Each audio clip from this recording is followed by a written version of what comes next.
আসসালামু আলাইকুম, আমি ডাক্তার মেহেদী আশিক চৌধুরী। আজকে আপনাদের সাথে ডিসকাশন করব অ্যানিমিয়া নিয়ে। তো আপনাদের গ্রুপের সম্মানিত অ্যাডমিন তারেক সাহেব, আপনাদের হয়তো ধৈর্য থাকবে না এতক্ষণ আমার কথা শুনে। আমি তাড়াতাড়ি বলি এই জন্য যে আমার মনে হয় আপনাদের হয়তো ধৈর্য থাকবে না এতক্ষণ আমার কথা শোনার। তো আজকে আমি স্লো যাবো, একদম একদম কফি টফি নিয়ে বসেছি, আস্তে ধীরে যাব। আপনাদের ধৈর্য চলে গেলে এটা তারেকের দোষ। তো আজকে আমাদের টপিক হচ্ছে অ্যানিমিয়া। আমরা ডিসকাস করবো অ্যানিমিয়া নিয়ে। সাচ এ ভাস্ট টপিক, তাই না? Such a major topic. এটা কি একটা 1 ঘন্টার ক্লাসে ডিসকাস করা সম্ভব? একটা জিনিস শেয়ার করি। আমি আমার মেডিকেল লাইফে কার্ডে, টার্মে, প্রফে কখনো প্লেস করিনি, কখনো অনার্সও পাইনি, কখনো ফেলও করিনি। তো আমার যোগ্যতা তো এতটুকুই। আমি আপনাদের এটাই শিখাতে পারবো যে কীভাবে আপনি ফেল না করে এমবিবিএস লাইফটা পার করে দিতে পারবেন। যারা অনার্স পায়, প্লেস করে, তাদেরকে সেলুট। তাদের যোগ্যতা আরও অনেক বেশি। তাদেরকে বাদ দিয়ে আমরা যারা বাকিরা আছি, যারা পাস করতে পারলেই স্যাটিসফাইড, কনসেপশনটা ক্লিয়ার করতে পারলে খুশি, তাদের জন্য today's review class will be enough ইনশাল্লাহ। আর কেউ যদি ডিটেলসে পুরোটা আবার পড়তে চান, তাহলে আমার সব লেকচার নোটস এক্সিস মেডিকেল স্কুলে আপলোড করে দেওয়া আছে, গুগল ড্রাইভে লিঙ্ক দেওয়া আছে। Complete haematology, complete system pathology, যে কেউ ডাউনলোড করে নিতে পারেন। তো অ্যানিমিয়া ডিসকাশন শুরু করার আগে আমি কিছু কমন কনসেপশন একটু শেয়ার করতে চাই, যেটা আমাদের ইভেন প্র্যাকটিক্যাল লাইফে যেও ভুল হয়ে যায়। যেমন ধরেন, আমরা জানি ডাব্লিউবিসির কাউন্ট হচ্ছে 4000 to 11,000, that is the differential count of WBC. যদি এটা 30,000 হয়, অ্যাবনর্মাল। কিন্তু যদি এটা নিউবর্নে হয়, নর্মাল। যদি 17,000 কাউন্ট পাই আমরা বিলো 2 ইয়ার্স কারো, নর্মাল। যদি 15,500 পর্যন্ত কাউন্টস পাই বিলো 5 ইয়ার্স কারো, নর্মাল। 5 ইয়ার্স অ্যান্ড মোর, 11,000-এর উপরে গেলেই আমি বলবো লিউকোসাইটোসিস। তাহলে দেখেন, এই ভ্যারিয়েশনটা আমাদের মাথায় রাখতে হবে। অন্য সময় যেটাকে লিউকোসাইটোসিস বলছি, বয়স অনুযায়ী সেটাকে কিন্তু নর্মাল ধরতে হবে। তারপরে আমরা একটা 2 বছরের বাচ্চার যদি 75% ডিফারেন্সিয়াল কাউন্ট অফ লিম্ফোসাইট পাই, আমি কি লিম্ফোসাইটোসিস ভাববো? No. Up to 2 year 75% is normal. Up to 3 year 65% lymphocyte is normal. তারপরে 4 ইয়ার 5 ইয়ার থেকে আস্তে আস্তে লিম্ফোসাইট আমাদের অ্যাডাল্ট যে রেঞ্জটা 20 to 40% চলে আসে। অ্যাডাল্টে 70% হলে তো আমি লিউকেমিয়াও সন্দেহ করতে পারি। বাট ছোটদের ক্ষেত্রে দেখেন এটা কিন্তু নর্মাল। ইভেন ইএসআর এর ক্ষেত্রে এমআরসিপি ইউজ করতে পারি এটার জন্য। ইএসআর এর কজ বলছিলাম, ডিসকানেক্ট হয়ে গিয়েছিল। High rise of ESR, MRCP, multiple myeloma, rheumatic fever, collagen disease, pulmonary tuberculosis, এই চারটাতে অনেক বেশি ইএসআর রেইজ হয়। তাহলে আমরা মোটামুটি ভেরিয়েশনগুলো আমরা জেনে গিয়েছি। আপনি যখনই হেমাটোলজি পড়বেন, আপনি একটা কমন ডায়াগনস্টিক ফ্লো মনে রাখবেন, যেটা দিয়ে আপনি সব ডিজিজ ডায়াগনোসিস করতে পারবেন এই চার্টে ফরম্যাটে ফেলে দিলে। প্রথমেই আপনি দেখবেন CBC, peripheral blood film. Peripheral blood ফিল্মের সাথে যদি কোনো অ্যাসোসিয়েটেড টেস্ট থাকে, according to the diagnosis of PBF, and finally the final diagnosis is always bone marrow. হেমাটোলজির ক্ষেত্রে final diagnosis is always bone marrow, except bleeding disorder, সেখানে আমি বোন ম্যারোতে যাব না। সিবিসির মধ্যে কী কী পড়ে? Haemoglobin, TC, DC, ESR. চারটা জিনিস মনে রাখবেন: হিমোগ্লোবিন, টিসি, ডিসি, ইএসআর। আমি কোথাও একটা পোস্ট করেছিলাম, একজন মেডিকেল স্টুডেন্ট তার মাকে নিয়ে গিয়েছে সিবিসি করানোর জন্য। তো সে নার্সকে বলেছে যে সিবিসির ব্লাড তো নিলেন, হিমোগ্লোবিনেরটাও একটু নেন আলাদা করে। নার্স বলেছে দরকার নেই। তা সে মন খারাপ করে সে পোস্ট দিয়েছে যে আমার সাথে খারাপ বিহেভ করলো, আমাকে এভাবে বললো। তো সেখানে এসে সবাই তাকে কারেক্ট করছে, সিবিসির মধ্যে হিমোগ্লোবিন আছে। তো as a 3rd or 4th year student এইটা আপনাদের জানা দরকার, ঠিক আছে? আপনারা এখন থেকে এটা জেনে যাবেন, সিবিসি বলতে চারটা একবারে বুঝায় দেয়। আপনি যদি সিবিসি লেখেন, চারটা ডায়াগনোসিস একবারে আপনাকে দিয়ে দিবে ল্যাব থেকে। সিবিসির পরে নেক্সট আমাদের চলে আসে পিবিএফ। পিবিএফ থেকে 2টা কোশ্চেন আপনাদের জন্য খুবই ইম্পর্টেন্ট, খুব ভালো করে পড়বেন। কি কি ইনফরমেশন পাওয়া যায়, কি কি ডিজিজ ডায়াগনোসিস করা যায়। কি কি ইনফরমেশন পাওয়া যায়? আরবিসি, ডাব্লিউবিসি, প্লাটিলেট, 3টা সেলেরই কাউন্ট, মরফোলজি। ডাব্লিউবিসির differential count and filarial parasite. বাস টোটাল এই ইনফরমেশনগুলো আমি পাই। কী কী ডিজিজ ডায়াগনোসিস করা যায়? মূলত পিবিএফ এর মাধ্যমে খুব ভালোভাবে ডায়াগনোসিস করা যায় iron deficiency anaemia, thalassaemia, haemolytic anaemia, aplastic anaemia, megaloblastic anaemia, leukaemia, malarial parasite, filarial parasite, অনেকগুলো পেয়ে গিয়েছি। এরপরে কি? বোন ম্যারো, যেটা কনফার্মেটরি। বোন ম্যারোর ক্ষেত্রে আমাদের অ্যানিমিয়ার মধ্যে বেশি লাগে অ্যাপ্লাস্টিক অ্যানিমিয়া, সিডারোব্লাস্টিক অ্যানিমিয়া, ডাব্লিউবিসির মধ্যে লিউকেমিয়া, এছাড়া আরও কিছু ডিসঅর্ডার যেমন myelodysplastic disorder, myelofibrosis, multiple myeloma. বোন ম্যারোতে আমরা কিছু অর্গানিজম দেখতে পারি। বোন ম্যারো থেকে আমরা এক্সট্রা কিছু জিনিস জেনে রাখি। বোন ম্যারো আমরা কালেকশন করি কোত্থেকে?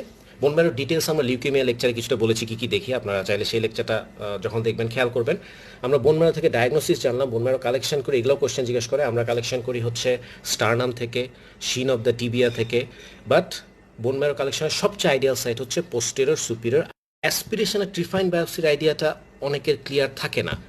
আমরা নিওপ্লাসিয়া লেকচারে একটা জিনিস পড়েছি না, সাইটোপ্যাথোলজি, হিস্টোপ্যাথোলজি। যখন সেল দেখি cytopathology, bone marrow aspiration is the cytopathology of bone marrow, trephine biopsy is the histopathology of bone marrow. Bone ম্যারোর একটা চাঙ্ক, একটা টিস্যু নিয়ে আসি আমরা। ট্রিফাইনের সুবিধা হচ্ছে টোপোগ্রাফিক্যাল ডিটেলস একটু ভালো বোঝা যায়। যখন ড্রাই ট্যাপ হয়, যেমন মাইলোফাইব্রোসিস, অ্যাসপিরেশনে আসছে না, সেটা ট্রিফাইন দিয়ে ভালো করা যায়।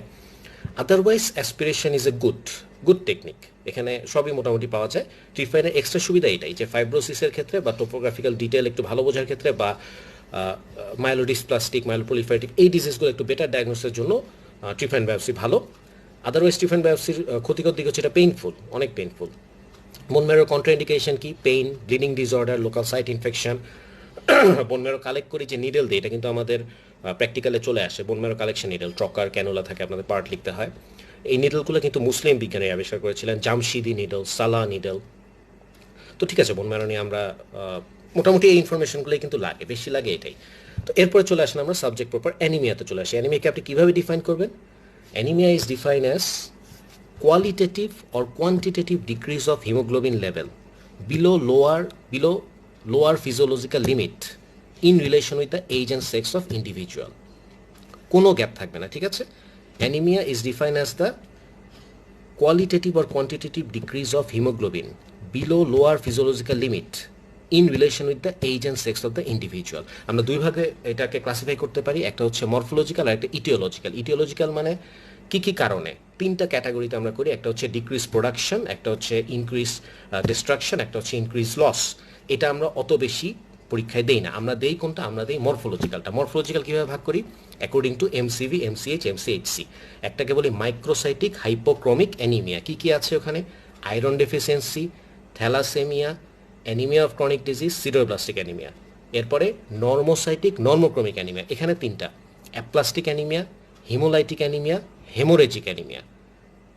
সেল নর্মাল থাকবে, জাস্ট কমে যাচ্ছে। এরপরে কি? ম্যাক্রোসাইটিক। ম্যাক্রোসাইটিক হাইপারক্রমিক না কিন্তু, just macrocytic. Megaloblastic anaemia, folate deficiency anaemia, pernicious anaemia. তাহলে আমরা এই ক্লাসিফিকেশন আমাদের রিটেনে, ভাইভাতে বারবার জিজ্ঞেস করে, এটা আমাদের পারতে হবে। এখন আসেন আমরা ইন্ডিভিজুয়াল অ্যানিমিয়া থেকে আমাদের কী কী লাগে সেটা আমরা জানার চেষ্টা করবো। তো শুরু করবো আমরা আয়রন ডেফিসিয়েন্সি অ্যানিমিয়া দিয়ে, because this is probably one of the most common disease, not only just hematological, this is one of the most common disease of all diseases. আপনারা যারা আজকে এই লেকচার দেখছেন, এই লেকচারগুলো সাধারণত 5-6 হাজার ভিউ হয়, সবাই তো পুরোটা দেখে না, কেউ কিছুটা দেখে। তো ধরে নিচ্ছে তারা সবাই মেডিকেল স্টুডেন্ট, ডক্টর অবশ্যই।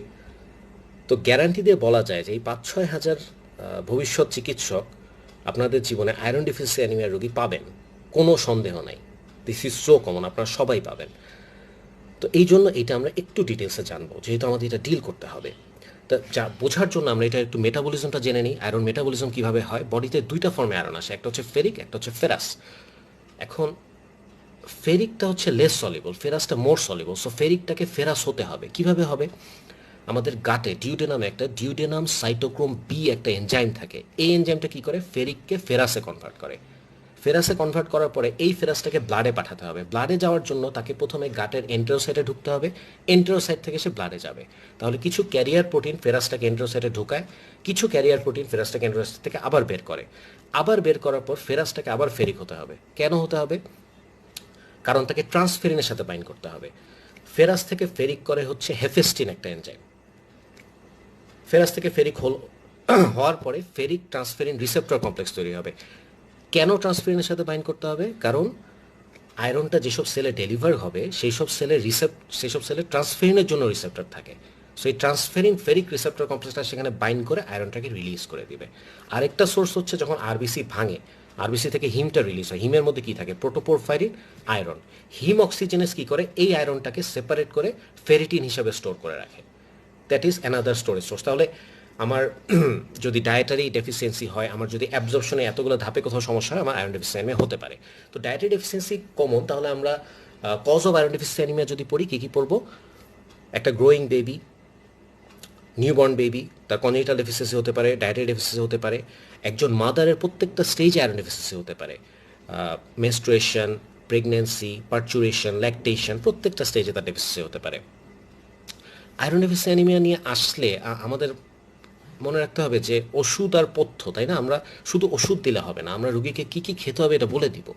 তাহলে আয়রন কন্টেনিং ফুডগুলো আপনি একটু জেনে রাখবেন, যেমন টমেটো, মটরশুঁটি, পালং শাক, সিদ্ধ আলু, ডাল, তারপরে শিমের বিচি, কুমড়োর বিচি, এমন খাবার যেটা গরিব মানুষ অ্যাফোর্ড করতে পারে। কারণ আমরা নিশ্চয়ই ডাক্তার হচ্ছে, আমরা নিশ্চয়ই শুধু বড়লোকদের চিকিৎসা করব না, আমরা আমাদের দেশের মোস্ট যে পুয়ার পিপল তাদেরকে আমরা সেবা দিব। তো এমনভাবে আমরা খাবারগুলো সিলেক্ট করে দিব যেটা সবার রিচের মধ্যে। সাইট্রাস ফ্রুটও আমরা বলবো। কেন সাইট্রাস ফ্রুট কেন বলি? আমরা আয়রনে আমরা কমলা খাওয়ার বা ভিটামিন সি খাওয়ার সুবিধা কী? ওই যে আমরা মেটাবলিজমটা পড়লাম না, ফেরিক ডিউডেনাল সাইটোক্রোম বি, যেটা ফেরিক থেকে ফেরাস করে, এই সাইটোক্রোম বিটা ভিটামিন সি ডিপেন্ডেন্ট। তো এই জন্য আসলে ভিটামিন সি খাওয়ালেও আয়রন অ্যাবজর্পশন বাড়ে। তো আমরা ফুড জানলাম। এখন আয়রন ডেফিসিয়েন্সি অ্যানিমিয়ার সাইন সিমটমটা, এটা খুব জরুরি। অ্যানিমিয়ার সাইন সিমটম যেটা pallor, fatigue, weakness, all okay. তার সাথে আরও কিছু এখানে অ্যাডিশনাল হয়, কোইলোনাইকিয়া, গ্লসাইটিস, ডিসফেজিয়া। এই তিনটাকে আমরা একসাথে বলি পামার ভিনসন সিনড্রোম। এটা কিন্তু পেডিয়াট্রিক্সেও জিজ্ঞেস করে, এখানেও জিজ্ঞেস করে। এছাড়াও এখানে সিস্টোলিক ফ্লো, মারমার বা অ্যারিথমিয়া এসবও হতে পারে অ্যানিমিয়াতে। তাহলে আমরা মোটামুটি জানলাম সাইন সিমটম। এখন চলে আসেন ডায়াগনোসিসে, যেটা আমাদের মোস্ট ইম্পর্টেন্ট। ডায়াগনোসিস আমাদের সবসময় জিজ্ঞেস করে, আমাদের জানতেই হয়। তাহলে প্রথমে আপনি আমাদের ওই ফ্লোতে ফেলে দেন CBC, PBF, bone marrow. CBC তো ওকে, কোনো সমস্যা নেই, আমরা জানি। আমরা প্রথমে ধরি আইডিয়াটা কি? মাইক্রোসাইটিক হাইপারক্রোমিক অ্যানিমিয়া, তার সাথে কিছু অ্যাবনর্মাল সেল থাকে, এটাকে বলি অ্যানাইসোপইকিলোসাইটোসিস, মানে different size and shape of cells. তাহলে আরবিসিতে কি লিখবেন? Microcytic hyperchromic with anisopoikilocytosis. Some tear drop and pencil cells are seen in case of iron deficiency anaemia. যদি হিমোলাইটিক অ্যানিমিয়া হয়, normocytic, normochromic. Some fragmented cell, nucleated RBC, sickle cells are seen in case of haemolytic anaemia. যদি thalassaemia হয়, microcytic hyperchromic, some target cells are seen. থ্যালাসেমিয়ার ক্ষেত্রে important cell হচ্ছে target cell. যদি megaloblastic anaemia হয়, macrocytic anaemia with anisopoikilocytosis, some macroovalocytes are seen. এখানে important, মেগালোব্লাস্টিকে কিন্তু পেরিফেরাল ব্লাড ফিল্মে ম্যাক্রো ওভালোসাইট পাই, মেগালোব্লাস্টটা পাই আমরা বোন ম্যারোতে, not in the peripheral blood. আর ডাব্লিউবিসি প্লাটিলেট কী হবে? নর্মাল থাকবে, তাই না? অ্যানিমিয়ার ক্ষেত্রে count and morphology within normal limit, except megaloblastic anaemia. মনে রাখবেন, megaloblastic anaemia is a major cause of pancytopenia. তাহলে মেগালোব্লাস্টিক অ্যানিমিয়াতে কিন্তু নিউট্রোপেনিয়া, থ্রম্বোসাইটোপেনিয়া দুটোই হতে পারে। আর no malaria, filaria, parasites seen. তাহলে আমরা কিন্তু চারটা anaemia, iron deficiency, thalassaemia, megaloblastic, হিমোলাইটিকের পেরিফেরাল ব্লাড ফিল্ম শিখে ফেললাম, এখানেই শিখে ফেললাম। আপনারা এই ফর্মেটে ফেলে অ্যানিমিয়াগুলোর পিবিএফ বলতে পারেন। আমরা যেই চারটা বললাম এই চারটাই লাগে পিবিএফ এর ক্ষেত্রে, এই চারটাতেই ডায়াগনস্টিক ফাইন্ডিং থাকে পিবিএফ দিয়ে ডায়াগনোসিস করার মতো। তাহলে এই চারটা আমরা মনে রাখি। পেরিফেরাল ব্লাড ফিল্মের পরে এখন আমরা বললাম যে আমাদের ফ্লোটা কী ছিল? CBC, PBF, adjunct test, bone marrow. Iron ডেফিসিয়েন্সিতে অ্যাডজাঙ্ক টেস্টটা হচ্ছে সেরাম আয়রন প্রোফাইল। আমরা মোটামুটি জানি সবাই কী কী আছে। আয়রন ডেফিসিয়েন্সিতে ডায়াগনোসিস করা খুব সহজ, সব কমে, টিআইবিসি বাড়ে। চারটা জিনিস, তাই না? Serum iron, serum ferritin, total iron bind capacity, percent saturation of iron, সবগুলো কমবে, টিআইবিসিটা বাড়বে in case of iron deficiency anaemia. এখন আয়রন ডেফিসিয়েন্সি অ্যানিমিয়ার সাথে আমি যেহেতু আয়রন প্রোফাইল পড়ছি, দেখেন আয়রন প্রোফাইল দিয়ে আমরা খুব সুন্দর করে মাইক্রোসাইটিক হাইপোক্রোমিক চারটা অ্যানিমিয়াকে আলাদা করে ফেলতে পারি। কী কী আছে? Thalassaemia, anaemia of chronic disease and sideroblastic anaemia. কীভাবে আলাদা করব? আয়রন ডেফিসিয়েন্সিতে সব কমে, টিআইবিসি বাড়ে। থ্যালাসেমিয়াতে নর্মাল থাকে, সেরাম ফেরিটিনটা বাড়তে পারে, বাকিগুলো নর্মাল থাকে, সেরাম ফেরিটিনটা বাড়ে। অ্যানিমিয়া অফ ক্রনিক ডিজিজে সব কমে, টিআইবিসি বাড়ে আইডিয়ার মতোই, তার সাথে ফেরিটিনও বাড়ে সামটাইমস। সিডোব্লাস্টিক অ্যানিমিয়াটা কি? সিডোব্লাস্টিক অ্যানিমিয়াটা হচ্ছে ওয়ান টাইপ অফ আয়রন, চারটাকে আলাদা করে ফেলছি। সরি, আমরা একটু ডিসকানেক্ট হয়ে গিয়েছিলাম। আমরা ডিসকাস করছিলাম যে আয়রন প্রোফাইল দিয়ে আমরা 4টা মাইক্রোসাইটিক হাইপোক্রমিক অ্যানিমিয়া কীভাবে আলাদা করতে পারি। আইডিয়াতে সব কমে, টিআইবিসি বাড়ে। অ্যানিমিয়া অফ ক্রনিক ডিজিজে আইডিয়ার মতোই সব কমে, টিআইবিসি বাড়ে, সাথে সেরাম ফেরিটিনও বাড়ে। থ্যালাসেমিয়াতে সেরাম ফেরিটিন বাড়ে, বাকি নর্মাল থাকে। সিডারব্লাস্টিকে সেরাম আয়রন বাড়ে। তাহলে এই 4টার মধ্যে খেয়াল করেন, অ্যানিমিয়া অফ ক্রনিক ডিজিজে তো সাধারণত কোনো আন্ডারলাইং কজ থাকবে, এই জন্যই তো অ্যানিমিয়া অফ ক্রনিক ডিজিজ। তার হয়তো কিডনি ডিজিজ থাকবে বা তার হয়তো হার্ট ডিজিজ থাকবে, তো এটা বাদ দিলাম। থ্যালাসেমিয়া, আইডিয়া, সিরোব্লাস্টিক যদি একবার আলাদা করতে চাই, আপনি যদি একটা টেস্ট দেন কী দিতে পারেন? সেরাম ফেরিটিন দিতে পারেন। কেন? আইডিয়াতে ফেরিটিন কমে, থ্যালাসেমিয়াতে ফেরিটিন বাড়ে, সিরোব্লাস্টিকে ফেরিটিন নর্মাল থাকে। কারণ আমরা বাংলাদেশে যারা আমরা ডক্টর, আমাদের সবসময় চেষ্টা করতে হবে যে কীভাবে কম টেস্ট দিয়ে রোগীর বেশি ডায়াগনোসিস বের করা যায়। যেমন আপনি যদি রেনাল ফাংশন টেস্ট একটা দিতে চান, আপনি সেরাম ক্রিয়েটিনিন দিবেন। আপনি যদি থাইরয়েড ফাংশন টেস্ট একটা দিতে চান, আপনি টিএসএইচ দিবেন। আপনি যদি অ্যাকিউট লিভার ইঞ্জুরি বোঝার জন্য একটা টেস্ট দিতে চান, সেরাম অ্যালবুমিন দিবেন। আপনি যদি ক্রনিক লিভার ডিজিজ বোঝার জন্য একটা টেস্ট দিতে চান, আপনি প্রথমিন টাইম দিবেন। আমরা সবসময় চেষ্টা করব কিভাবে কম টেস্ট করে পেশেন্টের সর্বোচ্চ ইনফরমেশন আমরা বের করে আনতে পারি। So serum ferritin is a excellent test to get all this information. তো আসলে কিন্তু কঠিন না। আপনারা দেখেন যে আমরা যা বলছি, আমাদের ইনফরমেশনগুলো খুব বেশি না, তারপরেও তো প্রফে হয় কি সহজ ইনফরমেশনগুলো আমরা ভুলে যাই। আমি এক জায়গায় প্রফ নিতে গিয়েছিলাম, এক স্টুডেন্টকে জিজ্ঞেস করলাম যে, সে বলে স্যার হেলিকপ্টার ওড়ে। ও স্যার, সরি ডিসকানেক্ট হয়ে গিয়েছিল, একটা গল্প বলছিলাম। একজনকে জিজ্ঞেস করেছি পেপটিক আলসারের কজ কি, ব্যাকটেরিয়ার নাম, সে বলতে পারেনি। তো আমি তাকে বললাম যে আকাশে তো প্লেন ওড়ে, প্লেনের সাথে আর কি ওড়ে? সে বললো স্যার হেলিকপ্টার। ও স্যার হেলিকপ্টার পাইলরি, তার মনে পড়েছে। তো এরপর আরেকজন আসলো, সেও পারছে না। তাকে বললাম, তাকেও আমি সেম চেষ্টা করলাম যে আকাশে তো প্লেন ওড়ে না, প্লেনের সাথে আর কি ওড়ে? সে বলে স্যার পাখি ওড়ে। তো আমি তো আর লিডও খুঁজে পেলাম না। তো যাই হোক, প্রফে আসলে ইজি আনসার ভুল হয়ে যায়। তো আমরা যেহেতু ডেফিসিয়েন্সি অ্যানিমিয়া পড়ছি, আয়রন ডেফিসিয়েন্সির সাথে আরেকটা ডেফিসিয়েন্সি পড়ে ফেলি, ভিটামিন বি12 ডেফিসিয়েন্সি। এটাতে কোন অ্যানিমিয়া হয়? Megaloblastic anaemia. কেন হয়? ভিটামিন বি12 কাকে তৈরি করে? ডিএনএ তৈরি করে, ডিএনসিসে হেল্প করে। ডিএনএটা কই থাকে? নিউক্লিয়াসে থাকে। সো এখানে নিউক্লিয়াসের ম্যাচুরেশন হবে না। আপনাকে যদি মেগালোব্লাস্টিক অ্যানিমিয়ার প্যাথোজেনেসিস জিজ্ঞেস করে, the answer will be nuclear maturation lags behind cytoplasmic maturation. মানে কি? নিউক্লিয়ার ম্যাচুরেশন হওয়া মানে একটা সেল থেকে দুইটা সেল হবে। এখানে যেহেতু ভিটামিন বি12 নাই, নিউক্লিয়ার ম্যাচুরেশন হচ্ছে না, সাইটোপ্লাজম ঠিকই বড় হচ্ছে, ঠিকই বড় হয়ে এসে দুইটা সেলের সমান হয়ে যাচ্ছে, বাট ডিভিশন হয়ে দুটা সেল হচ্ছে না, একটা ম্যাক্রো ওভালোসাইট ফর্ম হচ্ছে, একটা মেগালোব্লাস্ট ফর্ম হচ্ছে। আমরা মেগালোব্লাস্টটা পাবো বোন ম্যারোতে, ম্যাক্রোভালোসাইটটা পাবো পেরিফেরাল ব্লাড ফিল্মে। আমরা কিন্তু বাই দিস টাইম পিবিএফ এর ফাইন্ডিং পড়ে ফেলেছি। তার সাথে মেগালোব্লাস্টিক অ্যানিমিয়াতে টেস্ট আছে। আবার ডিসকানেক্ট হয়েছিল। আমরা ভিটামিন বি12 ডেফিসিয়েন্সি অ্যানিমিয়া ডায়াগনস্টিক টেস্টগুলো শিখছিলাম। আর কি কি টেস্ট থাকতে পারে? সেরাম ভিটামিন বি12 অ্যাসে, ফলেট অ্যাসে। আরেকটা টেস্ট আছে, সেটা কি? Shilling test. শিলিং টেস্টে আমরা কী করি? ভিটামিন বি12 এর সাথে একটা রেডিও অ্যাক্টিভ কোবার যোগ করে দিই এবং ইউরিনে এটার এক্সক্রিশন মেজার করি, দেখি যে কতখানি অ্যাবজর্পশন হচ্ছে। কারণ ভিটামিন বি12 ডেফিসিয়েন্সির কজ কিন্তু সাধারণত ডায়েটারি না। আপনার শরীরে একটা ছোটোখাটো, যেমন মিট লিভারে যতটুকু ভিটামিন বি12 চলে যায়, এটা 2-3 বছর সাপ্লাই দিতে পারে। সমস্যাটা কোথায়? যদি অ্যাবজর্পশন না হয়, যেমন tropical spare, coeliac disease, fish tapeworm disease, এইসবের কারণে যদি অ্যাবজর্পশন না হয়, তখন আমার ভিটামিন বি12 ডেফিসিয়েন্সি ডেভেলপ করতে পারে। এবং সেক্ষেত্রে আপনার সাইন সিমটমগুলো কী হবে? অ্যানিমিয়া তো থাকবেই, তার সাথে গ্লসাইটিস থাকে, তার সাথে পেরিফেরাল নিউরোপ্যাথি থাকে, এবং sub acute combined degeneration of cord, spinal cord, এই কয়টা ফিচার থাকে। এবং এগুলো বেশি থাকে পার্নিশিয়াস অ্যানিমিয়াতে rather than megaloblastic anaemia.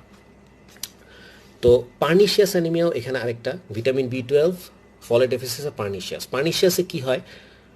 Vitamin বি12 তো বাইরে থেকে আসছে, এক্সট্রিনসিক ফ্যাক্টর। এটার অ্যাবজর্পশনের জন্য বডিতে থাকে একটা ইন্ট্রিনসিক ফ্যাক্টর। সেটা কোত্থেকে আসে? স্টোমাকের যে প্যারাইটাল সেল আছে, গ্যাস্ট্রিক প্যারাইটাল সেল, সেখান থেকে আসে। এখন যদি অটোইমিউন গ্যাস্ট্রাইটিস হয় বা অ্যাট্রফিক গ্যাস্ট্রাইটিস হয়, এই প্যারাইটাল সেলের এগেনস্টে অ্যান্টিবডি তৈরি হয়ে এটা ডিস্ট্রয় করে দিয়ে পার্নিশিয়াস অ্যানিমিয়া করে। সো আমি যদি অ্যান্টি প্যারাইটাল সেল অ্যান্টিবডি বা অ্যান্টি ইন্ট্রিনসিক ফ্যাক্টর অ্যান্টিবডি দেখি, তাহলে আমি পার্নিশিয়াস অ্যানিমিয়াকেও কনফার্ম করে ফেলতে পারবো। তাহলে দেখেন, ভিটামিন বি12 ডেফিসিয়েন্সির আমরা কজ জানলাম, সাইন সিমটম জানলাম, ডায়াগনোসিস জানলাম, পিবিএফ, বোন ম্যারো, বি12 অ্যাসে, ফলেট। ব্লাডে ম্যাক্রোসাইট কি সবসময় শুধু মেগালোব্লাস্টিকের জন্য হয়? নো, আরও কিছু আছে। যেমন অ্যাপ্লাস্টিক অ্যানিমিয়া, এখানেও কিন্তু ম্যাক্রোসাইট ফর্ম হয়। যেমন লিভার ডিজিজ, এখানেও কিন্তু ম্যাক্রোসাইট ফর্ম হয়। যেমন সিডোব্লাস্টিক অ্যানিমিয়া, অ্যালকোহলিজম। তাহলে এই megaloblastic anaemia, aplastic anaemia, sideroblastic anaemia, liver disease, alcoholism, এই সবগুলো ক্ষেত্রে কিন্তু ম্যাক্রোসাইট পেতে পারি আমরা ব্লাডে। এটাও একটা কোশ্চেন চলে আসে। তো এরপরে আমরা যে অ্যানিমিয়াটা পড়বো আইডি এবং মেগালোব্লাস্টিকের পরে আমরা পড়বো haemolytic anaemia, because haemolytic anaemia একটু ভাস্ট, এটা থেকে বেশি শর্টকাট ওয়ে নাই। প্রথমে হিমোলাইটিক অ্যানিমিয়া যেটা পড়তে হবে ক্লাসিফিকেশন, কেন হিমোলাইসিস হয়। Either there is a intracorpuscular defect or extra corpuscular defect. Intracorpuscular ডিফেক্টের মধ্যে আবার হেরিডিটারি, অ্যাকোয়ার্ড হচ্ছে প্যারোক্সিসমাল নকটার্নাল হিমোগ্লোবিনিউরিয়া, শেষ নাম জানলাম। হেরিডিটারিগুলো একটু জানতে হবে, haemoglobin defect, enzyme defect, membrane defect, তিনটে জায়গায় ডিফেক্ট হতে পারে। এনজাইম ডিফেক্ট কি, pyruvate kinase deficiency, G6PD deficiency. Membrane defect কি, হেরিডিটারি স্ফেরোসাইটোসিস, এলিপ্টোসাইটোসিস, জানলাম, শেষ। হিমোগ্লোবিন ডিফেক্ট আমরা একটু ডিটেলসে জানবো। হিমোগ্লোবিন ডিফেক্টটাকে আমরা বলি হিমোগ্লোবিনোপ্যাথিস। হিমোগ্লোবিনোপ্যাথিস খুব বেশি জিজ্ঞেস করা হয় প্রফে, যে what is the qualitative haemoglobinopathy and which one is the quantitative haemoglobinopathy. আসলে কারেন্ট চলে গিয়েছে, এই জন্য বুঝতে পারছিলাম না, এসি বন্ধ হয়ে গেছে, গরম লাগছে কেন বুঝতে পারছিলাম না। আচ্ছা যাই হোক, তো আমাদের প্রফে জিজ্ঞেস করা হয় যে হিমোগ্লোবিনোপ্যাথিসের মধ্যে কোনটা কোয়ালিটেটিভ কোনটা quantitative. The answer is quantitative হচ্ছে থ্যালাসেমিয়া, কোয়ালিটেটিভ হচ্ছে সিকেল সেল অ্যানিমিয়া। এই দুইটাই হিমোগ্লোবিনোপ্যাথি। তার মানে সিকেল সেল অ্যানিমিয়াতে number of globin chain normal থাকে but defect in the formation of globin chain. থ্যালাসেমিয়াতে reduction of globin chain synthesis, reduction in the globin chain number. তাহলে এই দুইটা ডিজিজ আমাদের একটু ডিটেলস পড়তে হবে। সিকেল সেল অ্যানিমিয়াতে আমরা শুরু করি। সিকেল সেল অ্যানিমিয়াটা কি? This is a hereditary disorder where 6-position globin chain valine is replaced by glutamic acid. Globin চেনের 6 পজিশনের ভ্যালাইনটা গ্লুটামিক অ্যাসিড দিয়ে রিপ্লেস হয়ে হিমোগ্লোবিন এস তৈরি করে। আরও কিছু ফর্ম আছে, হিমোগ্লোবিন সি, হিমোগ্লোবিন ডি, এসটা সবচেয়ে প্রমিনেন্ট। তো এই এসটাই সিকেল সেল তৈরি করে। যদি দুইটা চেনকেই, একটা পেয়ারের দুইটা চেনকেই এফেক্ট করে, এটা হোমোজাইগাস স্টেট, এটাকে বলি আমরা সিকেল সেল ডিজিজ। যদি একটাকে করে, এটা হচ্ছে হেটেরোজাইগাস স্টেট, এটাকে আমরা বলি সিকেল সেল ট্রেট। তো এখানে কি হয়, এই যে রিপিটেড সিকলিং আনসিকলিংয়ের জন্য একটা ডিস্ট্রেস সিগন্যাল যায় রেটিকুলো এন্ডোথেলিয়াল সিস্টেমে, সেটাকে ডিস্ট্রয় করে। So both intravascular and extravascular haemolysis হয়ে যায়। এছাড়াও এই সিকেল সেলগুলা ব্লাডের ভিসকোসিটি বাড়িয়ে দেয়। এই সিকেল সেলগুলোর কারণে অনেক সময় ভেসেল রাপচার হয়ে যায়। এই সিকেল সেল এভাবেও সবভাবে এটা অ্যানিমিয়া করতে পারে। Exclusive crisis, aplastic crisis, sequestration. Okay, we are back after repeated disconnection. আমরা সিকেল সেল অ্যানিমিয়া ডিসকাস করছিলাম। সিকেল সেলের আমরা ক্লাসিফিকেশন বলে ফেলেছি, কেন হয় প্যাথোজেনেসিস বলে ফেলেছি। এখন আমরা ডায়াগনোসিসে আসি। তো ডায়াগনোসিস যখন আলাপ করবো, এটার সাথে আমরা হিমোলাইটিক অ্যানিমিয়া ডায়াগনোসিস একবার আলাপ করে ফেলি, কারণ আমরা তো ডিসকাস করছি হিমোলাইটিক অ্যানিমিয়া ব্রড হেডিংয়ে, তাই না? এখানে একটা জিনিস কি খেয়াল করেছেন, হিমোগ্লোবিনোপ্যাথির আন্ডারে সিকেল সেল অ্যানিমিয়া, থ্যালাসেমিয়া বলেছি। তার মানে thalassaemia is a form of haemolytic anaemia, right? But morphologically haemolytic anaemia is a normocytic normochromic anaemia, thalassaemia is a microcytic hypochromic anaemia. ঠিক আছে, দেখেন থ্যালাসেমিয়া কিন্তু ইটিওলজিক্যালি হিমোলাইটিকের আন্ডারে, মরফোলজিক্যালি মাইক্রোসাইটিক হাইপোক্রমিক অ্যানিমিয়ার আন্ডারে। তো ডায়াগনোসিসে যদি আমরা আসি, পেরিফেরাল ব্লাড ফিল্ম কিন্তু আমরা অলরেডি পড়ে ফেলেছি, একটু মনে করেন। হিমোলাইটিকের পেরিফেরাল ব্লাড ফিল্ম কী ছিল? Normocytic normochromic, anisopoikilocytosis, nucleated RBCs are seen, fragmented cells are seen, sickle cells are seen, right? যদি এলিপ্টোসাইট বা স্ফেরোসাইট থাকে সেগুলোও পাওয়া যাবে, elliptocyte, spherocytes are seen. WBC platelet normal, count morphology within normal limit. Bone marrow তো সব কিছুরই মূল টেস্ট, সেখানে বোন ম্যারো পর্যন্ত আমাদের যাওয়া লাগবে না, তার আগে আর অনেক টেস্ট আছে। যেমন সিকেল সেলের জন্য আমরা একটা সিকলিং টেস্ট করি, কমার্শিয়াল কিট পাওয়া যায়, এটা দিলে আরবিসিটা সিকেল শেপ দেখা যায় একদম, এটাকে বলে সিকলিং টেস্ট। এছাড়াও আরও কিছু টেস্ট আছে হিমোলাইটিক অ্যানিমিয়ার। আপনি যে হিমোলাইসিস হচ্ছে এটা বোঝার অনেক উপায় আছে। হিমোলাইসিস হলে ব্লাডে কী বাড়বে? বিলিরুবিন বাড়বে, জন্ডিস হয়ে যেতে পারে, ল্যাকটেট ডিহাইড্রোজেনেস বাড়বে, প্লাজমা হেপ্টোগ্লোবিন হিমোপ্যাক্সিন বাড়বে। আবার যদি কজেস অফ ইন্ট্রাভাস্কুলার হিমোলাইসিস, এটা অনেক সময় কোশ্চেন চলে আসে। জীবনটাই ডিসকানেক্ট হয়ে যাচ্ছে, মানে আসলে সাধারণ জীবনযাত্রাই ডিসকানেক্টেড, তো ইন্টারনেট ডিসকানেক্ট হলে আর কি বলবো। তো আমরা হিমোলাইটিক অ্যানিমিয়া বা সিকেল সেল অ্যানিমিয়া একসাথে ডায়াগনোসিস পড়ছিলাম। তো এই সুযোগে আমরা আরও দুটো টেস্ট বলে দিই। হিমোলাইটিক অ্যানিমিয়ার আরেকটা টেস্ট হচ্ছে অসমোটিক ফ্র্যাজিলিটি টেস্ট। এটা মোটামুটি কনফার্মেটরি টেস্ট। আমরা হাইপোটোনিক সলিউশনে দিয়ে ব্লাডের ফ্র্যাজিলিটি দেখি। স্ফেরোসাইটগুলো সাধারণত একটু রেজিস্ট্যান্ট হয়, রেজিলিয়েন্ট হয়। আরেকটা টেস্ট আছে Coombs test, autoimmune haemolytic anaemia বোঝার জন্য কুমস টেস্ট করি। অটোইমিউন কোনটা? আমরা ওই যে ক্লাসিফিকেশনে আমরা ইন্ট্রাভাস্কুলার বলেছিলাম না, এক্সট্রাভাস্কুলারও তো কিছু আছে। তার মধ্যে কি কি ছিল? Immune mediated, non immune mediated. Immune মিডিয়েটের মধ্যে আছে autoimmune haemolytic anaemia, mismatch blood transfusion, haemolytic disease of newborn. আর নন ইমিউনের মধ্যে আছে কার্ডিয়াক, মাইক্রোঅ্যাঞ্জিওপ্যাথিক, মার্চ, এগুলো নাম জানলেই হয়। তো অটোইমিউন হিমোলাইটিক অ্যানিমিয়া ডায়াগনোসিস করার জন্য আমরা কুমস টেস্ট করতে পারি। কুমস টেস্টটা কি? এটা ডিরেক্ট আছে, ইনডিরেক্ট আছে। ডিরেক্টটা করে আমরা হিমোলাইটিক অ্যানিমিয়া ধরি, ইনডিরেক্টটা is a form of cross matching, blood ট্রান্সফিউশনের আগে ক্রস ম্যাচিং করি। আমি একটু ছোট করে আপনাদের বলে দিই, আপনাদের কনসেপশনটার জন্য একটু বলে দিই। ডিরেক্ট কুমস টেস্ট কি, কুমস রিয়েজেন্ট কি, এটা বুঝলে আপনারা পুরো কুমস টেস্টটা বুঝবেন। কুমস রিয়েজেন্টটা হচ্ছে অ্যান্টি হিউম্যান ইমিউনোগ্লোবুলিন, হিউম্যান অ্যান্টিবডির গায়ে এটা যে লাগে। যার অটোইমিউন হিমোলাইটিক অ্যানিমিয়া আছে তার তো আরবিসিতে নিজের অ্যান্টিজেনের এগেনস্ট অ্যান্টিবডি আছে, তার মানে তার আরবিসির অ্যান্টিজেনের সাথে অ্যান্টিবডি বাইন্ড করা। আপনি কুমস রিয়েজেন্ট দিলেন, অ্যান্টি হিউম্যান ইমিউনোগ্লোবুলিন, এটা ওই অ্যান্টিবডির সাথে বাইন্ড করলো, কয়েকটা অ্যান্টিবডিকে একসাথে করে অ্যাগ্লুটিনেশন করে ফেললো। So this is positive autoimmune haemolytic anaemia আছে। আর ইনডিরেক্টটা কি? এটা হচ্ছে ব্লাড ট্রান্সফিউশনের আগে আমরা কি করি? রিসিপিয়েন্টের সেরাম নেই যেখানে অ্যান্টিবডি আছে, ডোনারের সেল নেই যেখানে অ্যান্টিজেন আছে।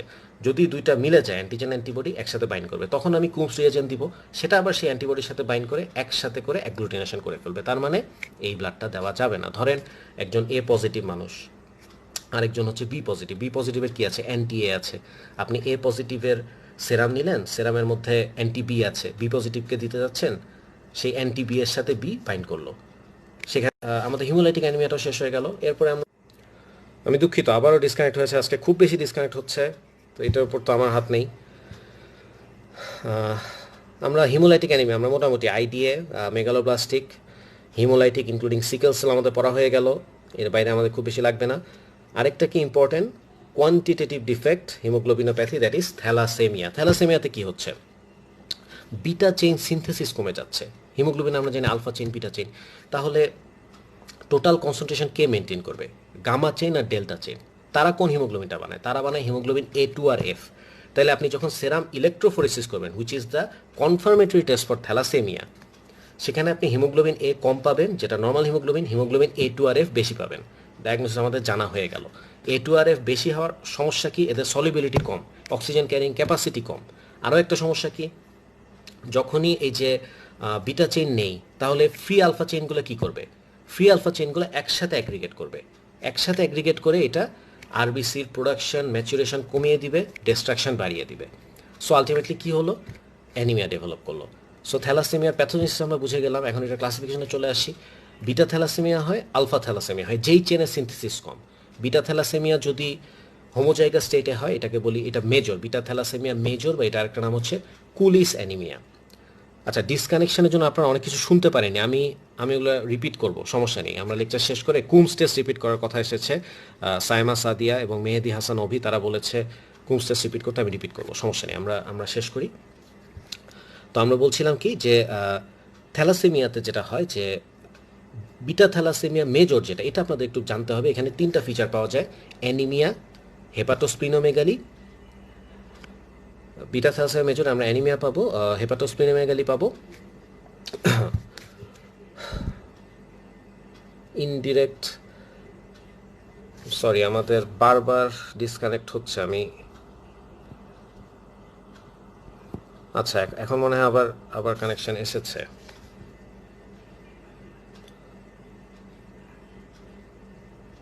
ঠিক আছে, আমরা থ্যালাসেমিয়া পড়ছিলাম, আমরা বিটা থ্যালাসেমিয়া মেজরটা পড়ছিলাম। বিটা থ্যালাসেমিয়া মেজরের পরে বিটা থ্যালাসেমিয়া মাইনর একটা হয়। বিটা থ্যালাসেমিয়া মাইনরটা খুব বেশি আসে না, বা খুব বেশি পেশেন্টের জন্য ফেটাল না। আরেকটা হয় আলফা থ্যালাসেমিয়া। আলফা চেইন 4টা থাকে, বাবার থেকে 2টো, মায়ের থেকে 2টো। এই 4টেই যদি ডিলিট হয়ে যায়, এটাকে আমরা বলি হিমোগ্লোবিন বার্ডস বা হাইড্রপস ফিটালিস। এই বেবিটা সার্ভাইভ করে না। যদি 3টা ডিলিট হয়ে যায়, আমরা এটাকে বলি হিমোগ্লোবিন এইচ। এখানে mild, moderate two severe microcytic hypochromic anaemia হতে পারে। আর যদি 2টো ডিলিট হয়, এটা একটা হেটেরোজাইগাস স্টেট, এখানে এটাকে আমরা বলি আলফা থ্যালাসেমিয়া ট্রেট। এখানে খুব বেশি সমস্যা হয় না, পেশেন্ট ভালোই থাকে মোটামুটি। তাহলে থ্যালাসেমিয়ার ডায়াগনোসিসটা আমরা একটু বুঝি। থ্যালাসেমিয়ার ডায়াগনোসিস আমরা কিন্তু একটা জিনিস পড়ে এসেছি, আয়রন প্রোফাইল কী ছিল সেখানে? সেরাম ফেরিটিন বাড়ে, বাকিগুলো নর্মাল থাকে। অনেক সময় পার্সেন্ট স্যাচুরেশন বাড়তে পারে, নাও বাড়তে পারে। তাহলে একটা আমরা অলরেডি জানি। আরেকটা আমরা প্যাথোজেনেসিস পড়ে আসছি, হিমোগ্লোবিন ইলেকট্রোফোরেসিসে কী হয়? এ কমে, A2 আর F বাড়ে। সুতরাং 2টা টেস্ট হয়ে গেল আমাদের, তাই না? আর পেরিফেরাল ব্লাড ফিল্ম এটাও আমরা জানি কি, এটা মাইক্রোসাইটিক হাইপোক্রোমিক অ্যানিমিয়া, কিছু টার্গেট সেল পাওয়া যায় এবং ডাব্লিউবিসি এবং প্লাটিলেট নর্মাল থাকে, বাড়ে না। তাহলে দেখেন থ্যালাসেমিয়ার আমাদের ডায়াগনোসিস, আমাদের টেস্ট, আমাদের সবই হয়ে গেল, আর কিছু বাকি নেই। মেইন টেস্ট যদি কনফার্মেটরি টেস্ট বলি, সেরাম ইলেকট্রোফোরেসিস বলতে হবে। এরপরে আমাদের একটু জানতে হবে প্যানসাইটোপেনিয়ার কজ। প্যানসাইটোপেনিয়া কেন হয়? আমরা যদি প্যানসাইটোপেনিয়া বলি, একটা জিনিস আমরা একটু মেলানোর চেষ্টা করি। প্যানসাইটোপেনিয়া বললে আমাদের কিন্তু অ্যাপ্লাস্টিক অ্যানিমিয়া মাথায় চলে আসে, বাট প্যানসাইটোপেনিয়া আরেকটা কমন কজ হচ্ছে মেগালোব্লাস্টিক অ্যানিমিয়া। এম দিয়ে বাকি সবগুলাই, multiple myeloma, myelodysplastic syndrome, malignancy, metastasis, সব এম দিয়ে। আবার দেখেন ম্যাক্রোসাইটের কজ বললে আমার ফার্স্টেই মেগালোব্লাস্টিক মাথায় চলে আসে, but aplastic anaemia is also a prominent cause of macrocytosis. তাহলে ম্যাক্রোসাইটের কজও মেগালোব্লাস্টিক অ্যাপ্লাস্টিক, প্যানসাইটোপেনিয়ার কজও মেগালোব্লাস্টিক অ্যাপ্লাস্টিক, এটা আমরা একটু মনে রাখার চেষ্টা করব। আর এতক্ষণ আমরা যে অ্যানিমিয়াগুলো বললাম, ম্যাক্সিমাম দেখেন পেরিফেরাল ব্লাড ফিল্ম বা অ্যাডজাঙ্ক টেস্ট থেকে ডায়াগনোসিস হয়ে যায়, বোন ম্যারো পর্যন্ত খুব বেশি যেতে হয় না। বোন ম্যারো পর্যন্ত যেতে হয় যেগুলোতে অ্যাপ্লাস্টিক আর সিডারোব্লাস্টিক, এই দুইটা তাহলে আমরা একসাথে পড়ে ফেলি। অ্যাপ্লাস্টিক অ্যানিমিয়া মানে কি? এটা প্যানসাইটোপেনিয়ার মেইন কজ। অনেকে বলে প্যানসাইটোপেনিয়া অ্যাপ্লাস্টিক অ্যানিমিয়া সিনোনিমাস, যদিও এটা ঠিক না, কারণ অনেক কারণেই তো প্যানসাইটোপেনিয়া হয়। বাট অ্যাপ্লাস্টিক আর সিরোপ্লাস্টিক একসাথে পড়ার উদ্দেশ্য হচ্ছে এটার কজগুলো কিছুটা একরকম হয়। দুটাই কনজেনিটাল হেরিটারি হয়, দুটারই কনজেনিটালে প্রাইমারি সেকেন্ডারি আছে, দুটারই প্রাইমারিটা ইডিওপ্যাথিক, মানে আমরা কজ জানি না। দুটারই সেকেন্ডারি কিছু ড্রাগের কারণে হয়। যেমন অ্যাপ্লাস্টিক অ্যানিমিয়ার কিছু ড্রাগ আছে, busulfan, chloramphenicol, cyclophosphamide, cyclophosphamide, sulfonamide. সিডোপ্লাস্টিকেরও সেম ড্রাগ, ক্লোরামফেনিকল আছে, আইসোনিয়াজাইড আছে। সিডোপ্লাস্টিকের কিছু ডিজিজও আসে, যেমন রিউমাটয়েড আর্থ্রাইটিস, এসএলই, এগুলোর কারণেও সিডোপ্লাস্টিক অ্যানিমিয়া হতে পারে। আর এর বাইরে আমরা যদি কজ জেনে গেলাম, অ্যাপ্লাস্টিক অ্যানিমিয়া আমরা কজ জেনে গেলাম, তাছাড়া অ্যাপ্লাস্টিক অ্যানিমিয়ার ডায়াগনোসিসে আসলে বলার কিছু নেই। পেরিফেরাল ব্লাড ফিল্মে আপনি নর্মোসাইটিক নর্মোক্রমিক অ্যানিমিয়া পাবেন, সবই কম হবে। Normocytic normochromic anaemia, leucopenia, thrombocytopenia, that is aplastic anaemia for you. Bone ম্যারোতে গেলে সবই কম হবে। আমরা বোন ম্যারোর ডিটেলস আমরা একটু বলে দিই, আমরা কী কী জিনিস দেখি। সেলুলারিটি দেখি, এমি রেশিও দেখি, ইরাইথ্রোপোয়েসিস, মেগাকেরোপোয়েসিস, গ্র্যানুলোপোয়েসিস দেখি, সবই ডিপ্রেস হবে এখানে, সব কমে যাবে। যেহেতু অ্যাপ্লাসে আমরা বোন ম্যারোকে আমরা we compare it with the desert, আমরা বলি মরুভূমির মতো। অ্যাপ্লাস্টিক অ্যানিমিয়ার বোন ম্যারোটা হয়ে যায় মরুভূমির মতো। এটার আলটিমেট ট্রিটমেন্ট হচ্ছে বোন ম্যারো ট্রান্সপ্লান্ট। তো সেটার অনেক ঝামেলা আছে, একদম সিবলিং থেকে করতে হয়, একদম যদি না মেলে তাহলে গ্রাফ ভার্সেস হোস্ট ডিজিজ হওয়ার ভয় থাকে। তো এটা আসলে it's severe condition, almost as bad as cancer. তো এর বাইরে সিডোপ্লাস্টিক অ্যানিমিয়া আমরা অলরেডি পড়ে ফেললাম। সিডোপ্লাস্টিকের ডায়াগনোসিসটা শুধু বাদ আছে, কেন হয় আমরা অলরেডি পড়ে ফেলেছি। ডায়াগনোসিসের মধ্যে সেটাও কিন্তু একটু পড়ে ফেলেছি আমরা, যে আয়রন প্রোফাইল পড়লাম, মনে আছে সেখানে কি ছিল? সেরাম আয়রনটা বেড়ে যায়, স্বাভাবিক, বাকিগুলো নর্মাল থেকে, ফেরিটিন বাড়লেও বাড়তে পারে। সিডোপ্লাস্টিক অ্যানিমিয়া কি? এখানে আরবিসির মধ্যে আয়রন ডিপোজিশন হচ্ছে, সিডেরোব্লাস্ট। আপনারা যদি লিউকেমিয়া লেকচারটা পড়ে থাকেন, মনে করতে পারবেন যে sideroblastic anaemia is a type of myelodysplastic syndrome. Myelodysplastic ক্লাসিফিকেশনের ফার্স্টেরটাই ছিল রিং সিডোপ্লাস্ট। তো এই প্রাইমারি সিডোপ্লাস্টিক অ্যানিমিয়া আর সেটা একসাথেই। তো সিডোপ্লাস্টিক অ্যানিমিয়ার আর কি ডায়াগনোসিস আছে অ্যাপার্ট ফ্রম আয়রন প্রোফাইল? আমরা শেষ করে ফেলেছি। আমার মনে হয় আপনারা অনেক কিছু মিস করেছেন। আমি চেষ্টা করব যে এখন কোয়েশ্চেনগুলো ধরার। আমাদের কিন্তু পড়া শেষ, পড়া যতই কম হোক, পড়া তো অবশ্যই আমরা কম পড়েছি, তাই না? অন্তত আপনারা যেভাবে পড়েছেন তার তুলনায় তো আমরা আজকে কম পড়লাম, কিন্তু আসলে এর বেশি লাগেও না। আপনি আজকে আমরা যতটুকু কভার করলাম, এটা যদি আপনি পরীক্ষায় বলতে পারেন, ইনশাল্লাহ আপনাকে কেউ ফেল করাবে না। সো প্রফের পড়া কিন্তু আসলে বেশি না। প্রফ পাস করবো আমরা 4টা স্টেপে। ফার্স্ট স্টেপ হচ্ছে পড়াটাকে কনসাইজ করব, সেকেন্ড স্টেপ হচ্ছে রিভিশন দিব, থার্ড স্টেপ হচ্ছে রিভিশন দিব, ফোর্থ স্টেপ হচ্ছে রিভিশন দিব। ইজি। তারপরে প্রফ আসলে মানে একটা ভয়ঙ্কর পরীক্ষা, তাই না? আমরা প্রফের ভয়টা বেশি কঠিন। আমি আরেক জায়গায় পরীক্ষা নিতে গিয়েছিলাম, আমরা তো কেউ পরীক্ষা দিতে ঢুকলে আমরা তার নাম জিজ্ঞেস করি, বাসা জিজ্ঞেস করি, তাকে একটু রিল্যাক্স করার চেষ্টা করি। তো একজন ছাত্রী আসলেন, তাকে আমি জিজ্ঞেস করলাম যে আপনার নাম কি। সে আরও নার্ভাস হয়ে গেল, সে তার নাম ভুলে গিয়েছে, সে চেহারার দিকে তাকিয়ে আছে, নাম বলতে পারে না। তো পাশে ইন্টার্নাল বসে আছে, সে দেখলো যে অবস্থা খারাপ, সে তাড়াতাড়ি বললো যে এই এই অমুক, নাম বলে দিল। হ্যাঁ এই যে কি হয়েছে, তুমি একটু রিল্যাক্স হও, ওই যে সেদিন তোমার ফাদার আসলেন না, ওই যে কি জানি নাম ওনার। মেয়ে ইন্টারনালের দিকে তাকিয়ে আছে, সে বাবার নামও ভুলে গিয়েছে। তো প্রফ আসলে এরকম যে মানে এখানে যে কি হয় আপনারা সবই পারেন, সবই জানেন, পড়া সহজ, তারপরেও একটু ভয় লাগে। এই ভয়ের চোটে আপনারা ঠিকমতো পরীক্ষাটা দিতে পারেন না। তাহলে আসলে প্রফ পরীক্ষার্থী যারা আছে সবাই মিলে তাদেরকে সাপোর্ট দেন, তার বাবা মা ভাই বোন বয়ফ্রেন্ড গার্লফ্রেন্ড ওই টাইমটা তার ট্যান্ট্রাম একটু সহ্য করেন, তার একটু পাশে থাকেন, একটু ধৈর্য রাখেন তার সাথে। কারণ এই প্রফ পরীক্ষার্থীরা হচ্ছে পৃথিবীর একটা বিপন্ন প্রজাতি, তো এদেরকে তো বাঁচিয়ে রাখতে হবে, তাই না? কারণ এরাই তো আমাদের স্বাস্থ্য ব্যবস্থার ভবিষ্যৎ, আপনারাই তো আমাদের ভবিষ্যৎ। তো আমি চেষ্টা করবো, আমরা অনেকবার ডিসকানেক্ট হয়েছে, আমার ধারণা আমাদের জানি না কি কি আমরা মিস করলাম, আমি শুরু থেকে আসার চেষ্টা করি।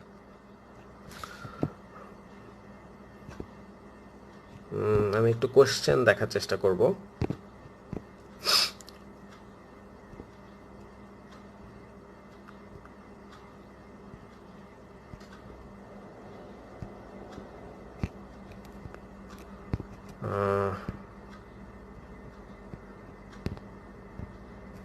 কুমস টেস্ট আরেকবার, আচ্ছা কুমস টেস্ট, আচ্ছা আমরা কুমস টেস্ট হচ্ছে ডিরেক্ট ইনডিরেক্ট। ডিরেক্টটা করি আমরা to diagnose autoimmune haemolytic anaemia, ইনডিরেক্টটা করি আমরা as a form of cross matching before blood transfusion. Coombs reagent মানে হচ্ছে অ্যান্টি হিউম্যান ইমিউনোগ্লোবুলিন। যার হিমোলাইটিক অ্যানিমিয়া আছে, অটোইমিউন হিমোলাইটিক অ্যানিমিয়া, তার আরবিসিটা নিব, তার আরবিসির অ্যান্টিজেন, আরবিসির গায়ে লাগানো, তার এগেনস্টে অ্যান্টিবডি আছে, যেহেতু অটোইমিউন অ্যান্টিজেন অ্যান্টিবডি বাইন্ড করে আছে। এখন আমি যদি অ্যান্টি হিউম্যান ইমিউনোগ্লোবুলিন বা কুমস রিয়েজেন্টটা দেই, সেটা ওই অ্যান্টিবডির সাথে বাইন্ড করবে, গ্লুটিনেশন করে ফেলবে। That means Coombs test positive, তার অটোইমিউন হিমোলাইটিক অ্যানিমিয়া আছে। আর ইনডিরেক্ট যেটা, সেখানে কি করি, ডোনারের সেরামটা নেই, সেরামের মধ্যে অ্যান্টিবডি আছে, আর এদিক থেকে আমরা নিলাম আরবিসি মানে রেড ব্লাড সেল, রিসিভারের রেড ব্লাড সেল। তো এই আরবিসির সাথে অ্যান্টিজেনের সাথে অ্যান্টিবডি যখন বাইন্ড করবে, তার উপরে আমি কুমস রিয়েজেন্ট বা অ্যান্টি হিউম্যান ইমিউনোগ্লোবুলিনটা দিলাম, এটা সবগুলো অ্যান্টিবডিকে একসাথে করে হিমোলাইসিস করে ফেললো। সো আবারও ডিসকানেক্ট, আজকে আসলে ডিসকানেকশনের চোটে ক্লাসটা নেওয়া খুব সমস্যা হয়ে যাচ্ছে।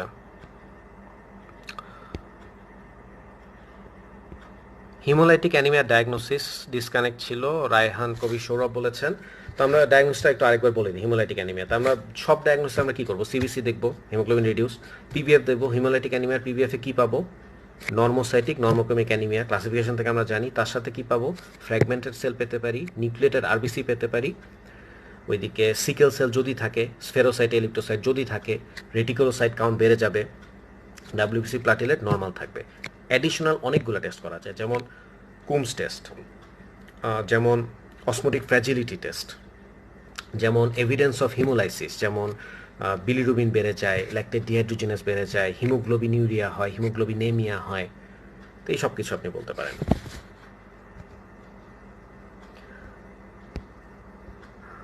আরও কোনো কোয়েশ্চেন থাকলে আপনারা এখন বলতে পারেন।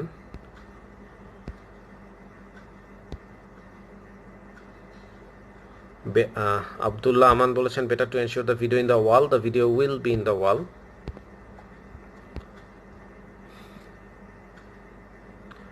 সারা বলেছেন হিমোগ্লোবিন ইলেকট্রোফোরেসিস থ্যালাসেমিয়াতে, thalassaemia haemoglobin electrophoresis, haemoglobin A reduced, haemoglobin A two F increased. A reduced বা অ্যাবসেন্ট, সাধারণত অ্যাবসেন্ট হয় না, যদি খুব সিভিয়ার হয় তখন অ্যাবসেন্ট হতে পারে, আপনারা রিডিউসড বলবেন। শারমিন লিজা বলেছেন স্যার হাজির, থ্যাংক ইউ। মেহেদি হাসান অভি বলেছেন sir aplastic anaemia, aplastic normocytic না, ইয়েস নর্মোসাইটিক নর্মোকেমিক হচ্ছে অ্যাপ্লাস্টিক, হিমোলাইটিক, হেমোরেজিক, তিনটা।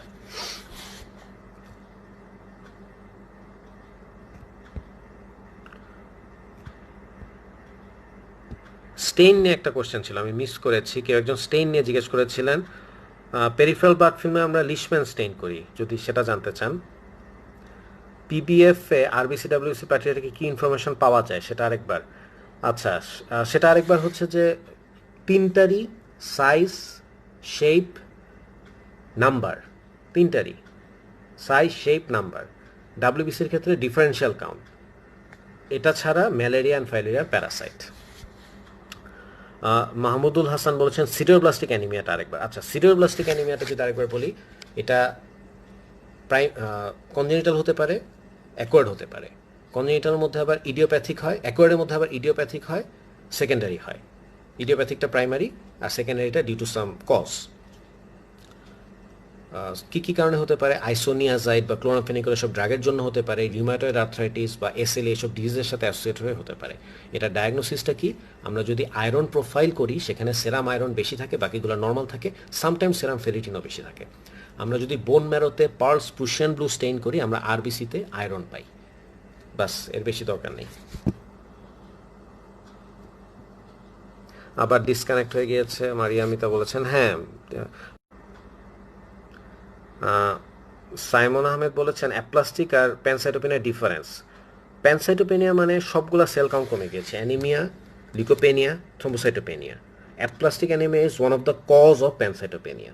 অ্যাপ্লাস্টিক অ্যানিমিয়া ছাড়াও মাইলোডিসপ্লাস্টিক বা মাইলোফাইব্রোসিস বা মেটাস্টেস। আবার ডিসকানেক্ট ছিল।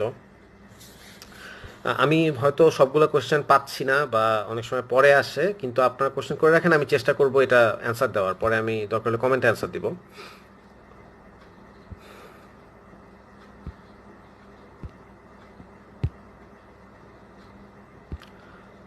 আজাদ হোসেন বলেছেন ক্যারেক্টারিস্টিক অফ টার্গেট সেল। আচ্ছা, এটা তো আসলে ছবি দেখলে ভালো হতো। টার্গেট সেল থেকে আমরা জানি যে আরবিসিটা কি হয়। আরবিসির মধ্যে একটা চারপাশ থেকে কালার থাকে, মাঝখানে একটা সেন্ট্রাল প্যালোড থাকে, 1/3 একটা সেন্ট্রাল প্যালোড থাকে, আর তার চারপাশ দিয়ে লাল একটা কালার। এই সেন্ট্রাল প্যালোরের মধ্যেও যদি আবার একটা ডট থাকে, একটা কালারাইজ ডট থাকে, মনে হবে লাইক এ টার্গেট। আপনি যখন ডার্ট বোর্ডে মারেন ঘুরে ঘুরে ভিতরে একটা ডট থাকে, গোল থাকে, টার্গেট সেলগুলো দেখতে এরকম হয়।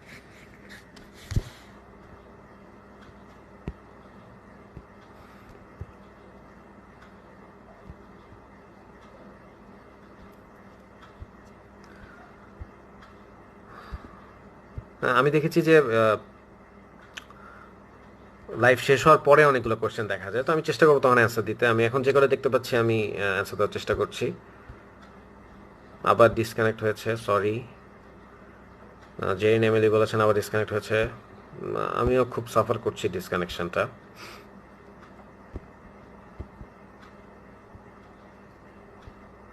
তো আমরা আজকে যা পড়লাম আমি শর্ট একটা কুইক একটা রিভিউ দিয়ে শেষ করে দিই। আমরা জানলাম যে সব হেমাটোলজিক্যাল টেস্টের একটা কমন ফ্লো আছে, CBC, PBF, adjunct test, bone marrow. আমরা পড়লাম আয়রন ডেফিসিয়েন্সি অ্যানিমিয়া, আমরা পড়লাম মেগালোব্লাস্টিক অ্যানিমিয়া, হিমোলাইটিক অ্যানিমিয়া, তার মধ্যে সিকেল সেল অ্যান্ড থ্যালাসেমিয়া। আমরা পড়লাম প্যানসাইটোপেনিয়ার মধ্যে অ্যাপ্লাস্টিক অ্যানিমিয়া, এছাড়া সিডোব্লাস্টিক অ্যানিমিয়া। এই সবগুলোরই আমরা কজ, সাইন, সিমটম, ডায়াগনোসিস, এবং আমরা মূলত জোর দিব ডায়াগনোসিসে। কিছু অ্যানিমিয়া আমরা যেমন iron deficiency anaemia, thalassaemia, haemolytic anaemia, megaloblastic anaemia, এগুলোতে পিবিএফে খুব ভালো বোঝা যায়। আবার যেমন অ্যাপ্লাস্টিক, সিডোব্লাস্টিকে বোন ম্যারো পর্যন্ত যেতে হয়, এবং সবগুলোর কিছু অ্যাডজাঙ্ক টেস্ট আছে, যেমন আইডিয়ার জন্য আয়রন প্রোফাইল, থ্যালাসেমিয়ার জন্য ইলেকট্রোফোরেসিস, হিমোলাইটিকের জন্য কুমস টেস্ট বা অসমোটিক ফ্র্যাজিলিটি টেস্ট, মেগালোব্লাস্টিকের জন্য তো বোন ম্যারো। আবার আয়রন প্রোফাইল দিয়ে সবগুলাই বেশ ভালো করে আলাদা করা যায়। তাহলে আমরা এই জিনিসগুলোই মনে রাখবো: ম্যাক্রোসাইটোসিসের কজ, প্যানসাইটোপেনিয়ার কজ, মেগালোব্লাস্টিক অ্যানিমিয়া এবং অ্যাপ্লাস্টিক অ্যানিমিয়া দুইটাই কিন্তু ম্যাক্রোসাইটোসিসও করে, প্যানসাইটোপেনিয়াও করে। তো আমার মনে হয় আজকে আমরা শেষ করছি। আমি যদি পরে আর কোনো কোশ্চেন পাই আমি অ্যান্সার দেওয়ার চেষ্টা করব। থ্যাংক ইউ, ভালো থাকবেন।